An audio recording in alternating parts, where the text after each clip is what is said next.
Yeah, so I'm Alex Tweety. I work here at Tousley Motorsports. Everyone calls me Tweety here. We're going to be working on some snowmobiles for the preseason here.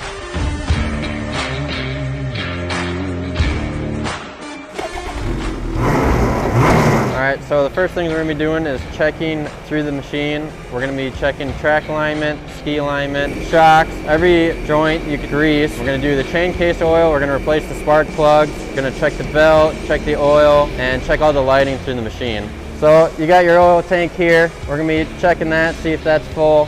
That's your two-stroke oil. We're going to be checking your belt, clutch sheaves if they're all worn down, your weight. We're going to be checking the suspension, greasing these points, shock bolt, torque. We're going to be checking the skis, going to be checking the lights. On this side, we're going to read the code, see if there's any code, see if it's running all right. We're going to check the coolant. Here's your chain case. We're going to be changing the fluid out in this exhaust, check all the whole exhaust system, see if there's any leaks, any damage. And then we got your track. We're going to check your sliders. We're going to check all your idler wheels, grease all the points on the skid, and we're going to check your track out, see if there's any chunking or anything fraying from it, and we're going to do your alignment and tension.